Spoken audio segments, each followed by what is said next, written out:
I'd like to tell you about the strangest secret in the world. Some years ago, the late Nobel Prize-winning Dr. Albert Schweitzer was being interviewed in London, and a reporter asked him, "Doctor, what's wrong with men today?" And the great doctor was silent a moment, and then he said, "Men simply don't think." It's about this that I want to talk with you. We live today in a golden age. This is an era that man has looked forward to, dreamed of, and worked toward for thousands of years. But since it's here, we pretty well take it for granted. We in America are particularly fortunate to live in the richest land that ever existed on the face of the earth, a land of abundant opportunity for everyone. But do you know what happens? Well, let's take 100 men who start even at the age of 25. Do you have any idea what will happen to those men by the time they're 65? These 100 men who all start even at the age of 25 believe they're going to be successful. If you ask any one of these men if he wanted to be a success, he'd tell you he did. And you'd notice that he was eager toward life, that there was a certain sparkle to his eye, an erectness to his carriage, and life seemed like a pretty interesting adventure to him. But by the time they're 65, 1 will be rich. 4 will be financially independent. 5 will still be working. 54 will be broke. Now think a moment. Out of the 100, only 5 make the grade. Now why do so many fail? What has happened to the sparkle that was there when they were 25? What's become of the dreams, the hopes, the plans? And why is there such a large disparity between what these men intended to do and what they actually accomplished? When we say about 5% achieve success, we have to define success. And here's the best definition I've ever been able to find. Success is the progressive realization of a worthy ideal. If a man is working toward a predetermined goal and knows where he's going, that man is a success. If he's not doing that, he's a failure. Success is the progressive realization of a worthy ideal. Rollo May, the distinguished psychiatrist, wrote a wonderful book called Man's Search for Himself.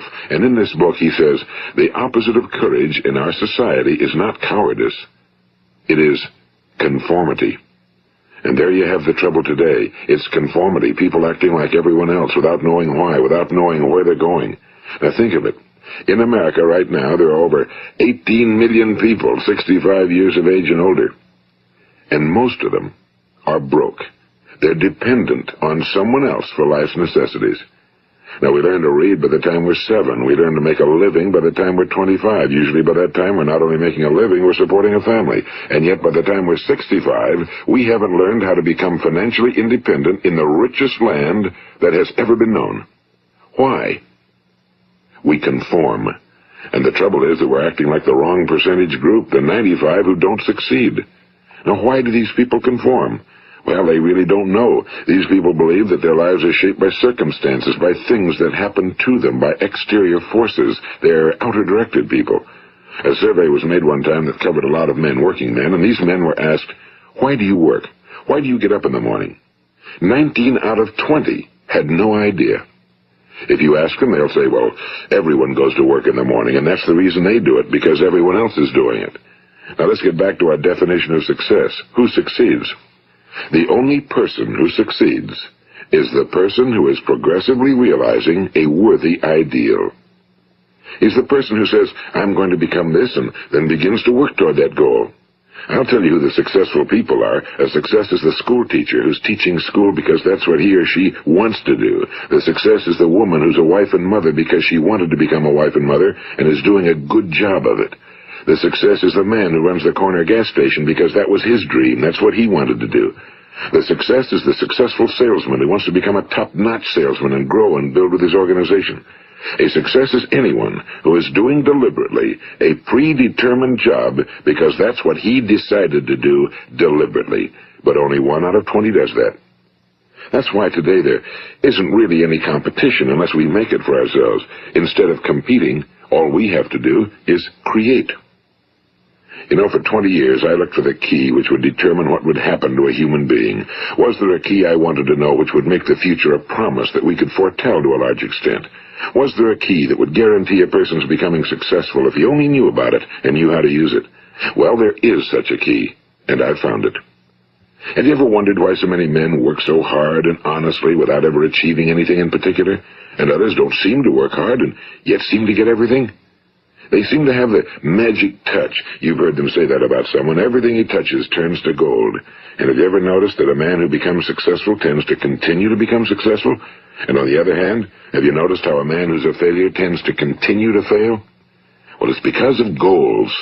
Some of us have goals, some don't. People with goals succeed because they know where they're going. It's that simple. Think of a ship leaving a harbor, and think of it with the complete voyage mapped out and planned. The captain and crew know exactly where it's going and how long it'll take. It has a definite goal. Now, 9,999 times out of 10,000, it will get to where it started out to get. Now let's take another ship, just like the first, only let's not put a crew on it or a captain at the helm. Let's give it no aiming point, no goal, no destination. We just start the engines and let it go. I think you'll agree with me that if it gets out of the harbor at all, it will either sink or wind up on some deserted beach, a derelict. It can't go anyplace because it has no destination and no guidance, and it's the same with a human being. Take the salesman, for example. There's no other person in the world today with the future of a good salesman. Selling is the world's highest paid profession, if we're good at it, and if we know where we're going. Every company needs top-notch salesmen, and they reward those men. The sky's the limit for them. But how many can you find? Someone once said the human race is fixed, not to prevent the strong from winning, but to prevent the weak from losing. The American economy today can be likened to a convoy in time of war. The entire economy is slowed down to protect its weakest link, just as the convoy had to go at the speed that would permit its slowest vessel to remain in formation. That's why it's so easy to make a living today. It takes no particular brains or talent to make a living and support a family today. So we have a plateau of so-called security, if that's what a person's looking for.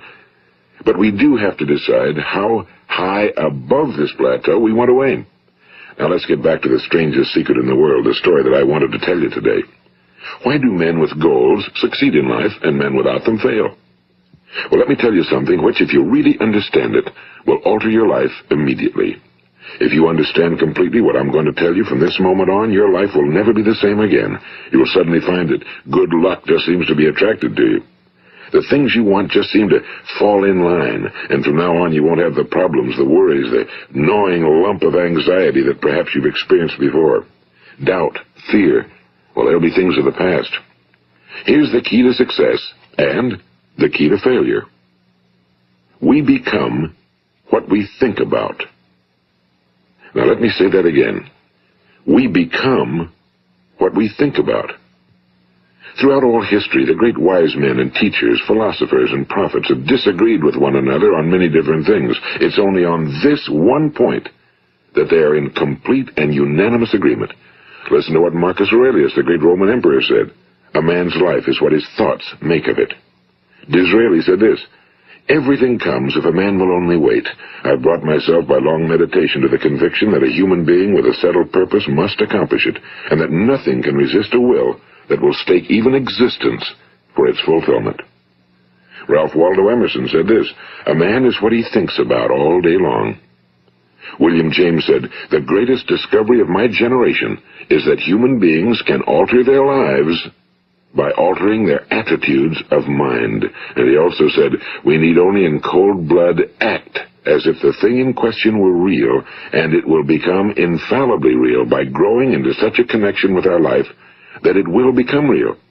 It will become so knit with habit and emotion that our interest in it will be those which characterize belief. And he also said, if you only care enough for a result, you will almost certainly attain it. If you wish to be rich, you will be rich.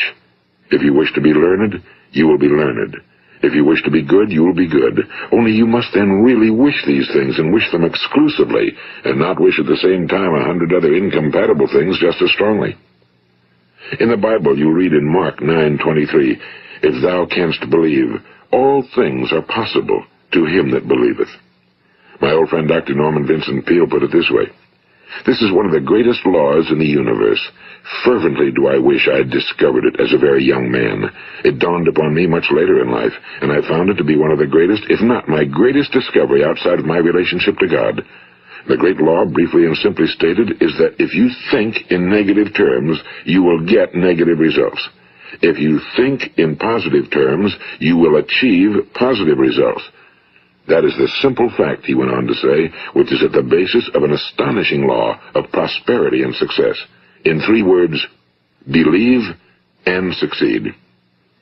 William Shakespeare put it this way: our doubts are traitors and make us lose the good we oft might win by fearing to attempt. George Bernard Shaw said, people are always blaming their circumstances for what they are. I don't believe in circumstances. The people who get on in this world are the people who get up and look for the circumstances they want, and if they can't find them, make them. Well, it's pretty apparent, isn't it? And every person who discovered this for a while believed that he was the first one to work it out. We become what we think about. Now, it stands to reason that a person who's thinking about a concrete and worthwhile goal is going to reach it, because that's what he's thinking about, and we become what we think about. Conversely, the man who has no goal, who doesn't know where he's going, and whose thoughts must therefore be thoughts of confusion and anxiety and fear and worry, becomes what he thinks about. His life becomes one of frustration and fear and anxiety and worry. And if he thinks about nothing, he becomes nothing. Now, how does it work? Why do we become what we think about? Well, I'll tell you how it works as far as we know. Now, to do this, I want to tell you about a situation that parallels the human mind. Suppose a farmer has some land, and it's good fertile land. Now, the land gives the farmer a choice. He may plant in that land whatever he chooses. The land doesn't care. It's up to the farmer to make the decision. Now, remember, we're comparing the human mind with the land because the mind, like the land, doesn't care what you plant in it. It will return what you plant, but it doesn't care what you plant. Now, let's say that the farmer has 2 seeds in his hand. One is a seed of corn. The other is nightshade, a deadly poison. He digs 2 little holes in the earth, and he plants both seeds, one corn, the other nightshade. He covers up the holes, waters, and takes care of the land, and what will happen? Invariably, the land will return what's planted. As it's written in the Bible, as ye sow, so shall ye reap. Now remember, the land doesn't care. It'll return poison in just as wonderful abundance as it will corn. So up come the 2 plants, one corn, one poison. Now, the human mind is far more fertile, far more incredible and mysterious than the land, but it works the same way.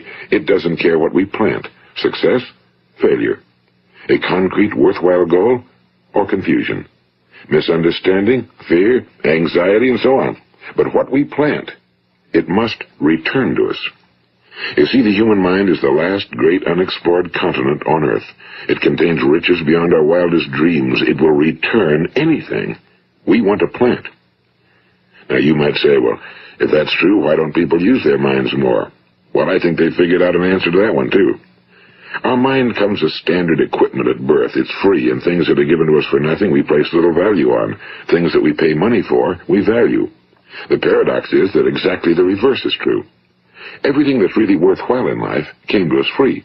Our minds, our souls, our bodies, our hopes, our dreams, our ambitions, our intelligence, our love of family and children and friends and country, all these priceless possessions are free.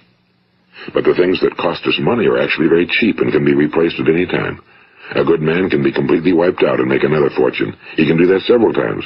Even if our home burns down, we can rebuild it. But the things we got for nothing, we can never replace. The human mind isn't used because we take it for granted. Familiarity breeds contempt. It can do any kind of job we assign to it, but generally speaking, we use it for little jobs instead of big, important ones.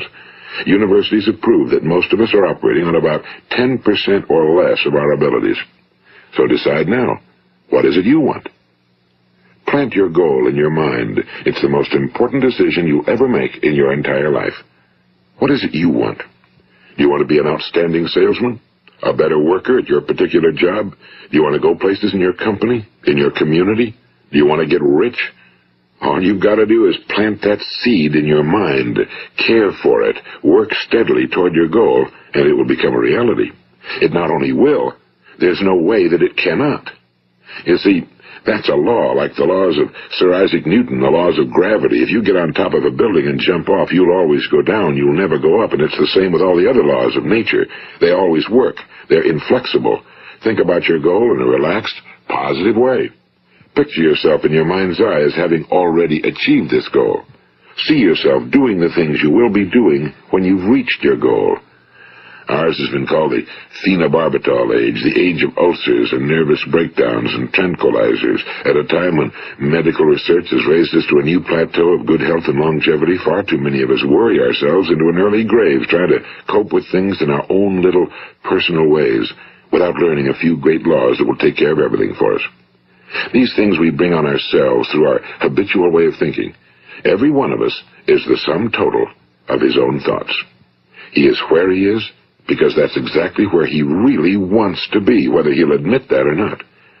Each of us must live off the fruit of his thoughts in the future, because what you think today and tomorrow, next month and next year, will mold your life and determine your future. You're guided by your mind. I remember one time I was driving through eastern Arizona, and I saw one of those giant earth-moving machines roaring along the road at about 35 miles an hour with what looked like 30 tons of dirt in it. A tremendous, incredible machine, and there was a little man perched way up on top with the wheel in his hands guiding it. And as I drove along, I was struck by the similarity of that machine to the human mind. Just suppose you're sitting at the controls of such a vast source of energy. Are you going to sit back and fold your arms and let it run itself into a ditch? Or are you going to keep both hands firmly on the wheel and control and direct this power to a specific, worthwhile purpose? It's up to you. You're in the driver's seat. You see, the very law that gives us success is a two-edged sword. We must control our thinking. The same rule that can lead a man to a life of success, wealth, happiness, and all the things he ever dreamed of for himself and his family. That very same law can lead him into the gutter. It's all in how he uses it, for good or for bad. This is the strangest secret in the world. Now, why do I say it's strange, and why do I call it a secret? Actually, it isn't a secret at all. It was first promulgated by some of the earliest wise men, and it appears again and again throughout the Bible, but very few people have learned it, understand it. That's why it's strange, and why for some equally strange reason it virtually remains a secret. I believe that you could go out and walk down the main street of your town and ask one man after another what the secret of success is, and you probably wouldn't run into one man in a month who could tell you. Now, this information is enormously valuable to us if we really understand it and apply it. It's valuable to us not only for our own lives, but the lives of those around us, our families, employees, associates, and friends. Life should be an exciting adventure. It should never be a bore. A man should live fully, be alive. He should be glad to get out of bed in the morning. He should be doing a job he likes to do because he does it well. One time I heard Grove Patterson, the great late editor-in-chief of the Toledo Daily Blade, make a speech, and as he concluded his speech, he said something I've never forgotten. He said, "My years in the newspaper business have convinced me of several things. Among them, that people are basically good, and that we came from someplace, and we're going someplace. So we should make our time here an exciting adventure. The architect of the universe didn't build a stairway leading nowhere." And the greatest teacher of all, the carpenter from the plains of Galilee, gave us the secret time and time again. As ye believe, so shall it be done unto you. I've explained the strangest secret in the world and how it works. Now, on this side, I want to explain how you can prove to yourself the enormous returns possible in your own life by putting this secret to a practical test. I want you to make a test that will last 30 days. It isn't going to be easy, but if you'll give it a good try, it will completely change your life for the better. Now, back in the 17th century, Sir Isaac Newton, the English mathematician and natural philosopher, gave us some natural laws of physics which apply as much to human beings as they do to the movement of bodies in the universe. And one of these laws is that for every action, there is an equal and opposite reaction. Simply stated, as it applies to you and me, it means we can achieve nothing without paying the price. The results of your 30-day experiment will be in direct proportion to the effort you put forth. To be a doctor, you must pay the price of long years of difficult study. To be successful in selling, and remember that each of us succeeds to the extent of his ability to sell. Selling our families on our ideas, selling education in schools, selling our children on the advantages of living the good and honest life, selling our associates and employees on the importance of being exceptional people. To, of course, the profession of selling itself. But to be successful in selling our way to the good life, we must be willing to pay the price. Now, what is that price? Well, it's many things. First, it's understanding emotionally, as well as intellectually, that we literally become what we think about, that we must control our thoughts if we're to control our lives. It's understanding fully that as ye sow, so shall ye reap.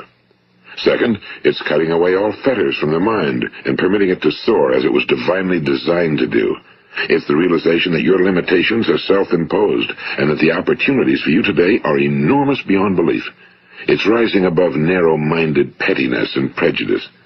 And third, it's using all your courage to force yourself to think positively on your own problem, to set a definite and clearly defined goal for yourself, to let your marvelous mind think about your goal from all possible angles, to let your imagination speculate freely upon many different possible solutions, to refuse to believe that there are any circumstances sufficiently strong to defeat you in the accomplishment of your purpose, to act promptly and decisively when your course is clear, and to keep constantly aware of the fact that you are, at this moment, standing in the middle of your own acres of diamonds, as Russell Conwell used to point out. And fourth, save at least 10% of every dollar you earn.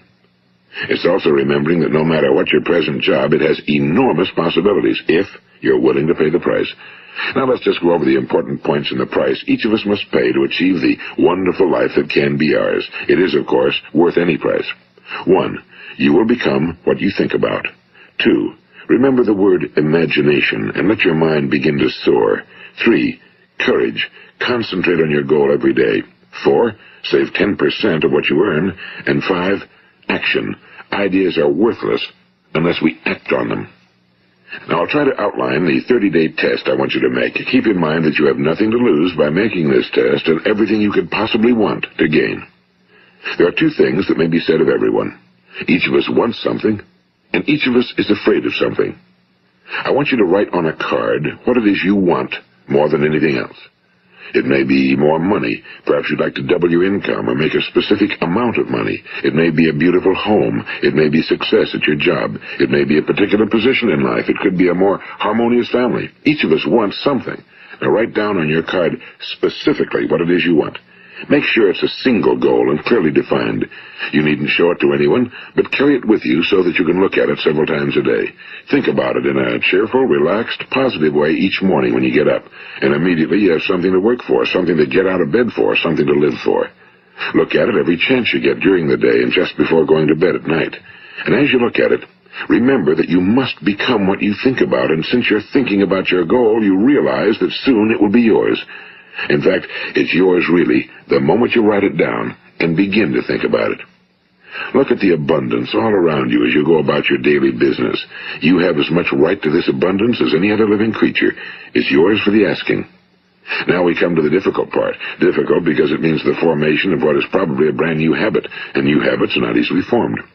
Once formed, however, it will follow you for the rest of your life. Stop thinking about what it is you fear.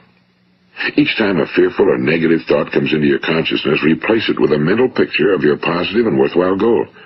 And there will come times when you'll feel like giving up. It's easier for a human being to think negatively than positively. That's why only 5% are successful. You must begin now to place yourself in that group.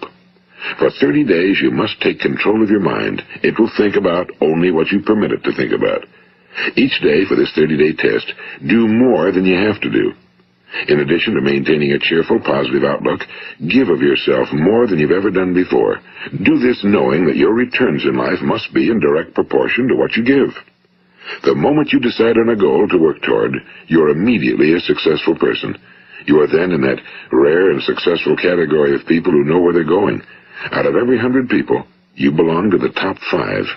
Don't concern yourself too much with how you're going to achieve your goal. Leave that completely to a power greater than yourself. All you have to do is know where you're going. The answers will come to you of their own accord and at the right time. Remember these words from the Sermon on the Mount, and remember them well.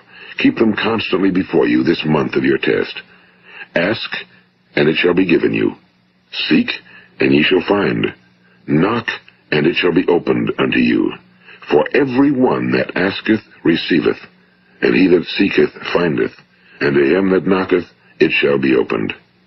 It's as marvelous and as simple as that. In fact, it's so simple that in our seemingly complicated world, it's difficult for an adult to understand that all he needs is a purpose and faith. For 30 days, Do your very best. If you're a salesman, go at it as you've never done before, not in a hectic fashion, but with the calm, cheerful assurance that time well spent will give you the abundance in return you deserve and want. If you're a homemaker, devote your 30-day test to completely giving of yourself without thinking about receiving anything in return, and you'll be amazed at the difference it makes in your life. No matter what your job, do it as you've never done it before for 30 days. And if you've kept your goal before you every day, you'll wonder and marvel at this new life you've found. Dorothea Brand, the outstanding editor and writer, discovered it for herself and tells about it in her fine book, Wake Up and Live. Her entire philosophy is reduced to the words, act as though it were impossible to fail. She made her own test with sincerity and faith, and her entire life was changed to one of overwhelming success. Now, you make your test for 30 full days. Don't start your test until you've made up your mind to stick with it. You see, by being persistent, you're demonstrating faith. Persistence is simply another word for faith. If you didn't have faith, you'd never persist. If you should fail during your first 30 days, by that I mean suddenly find yourself overwhelmed by negative thoughts, you've got to start over again from that point and go 30 more days. Gradually, your new habit will form until you find yourself one of that wonderful minority to whom virtually nothing is impossible. And don't forget the card. It's vitally important as you begin this new way of living. On one side of the card, write your goal, whatever it may be. On the other side, write the words we've quoted from the Sermon on the Mount. Ask, and it shall be given you. Seek, and ye shall find. Knock, and it shall be opened unto you. Nothing great was ever accomplished without inspiration. See that during these crucial first 30 days, your own inspiration is kept at a peak. And above all, don't worry. Worry brings fear, and fear is crippling.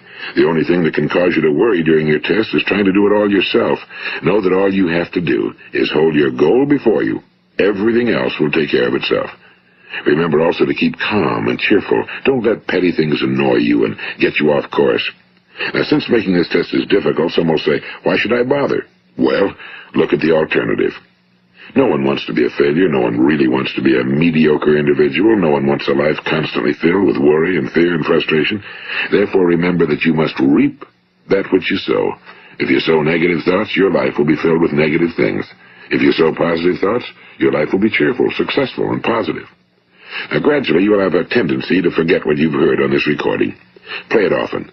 Keep reminding yourself of what you must do to form this new habit. Gather your whole family around at regular intervals and listen to what's been said here. You know, most men will tell you that they want to make money without understanding the law. The only people who make money work in a mint. The rest of us must earn money. This is what causes those who keep looking for something for nothing or a free ride to fail in life. The only way to earn money is by providing people with services or products which are needed and useful. We exchange our time and our product or service for the other man's money.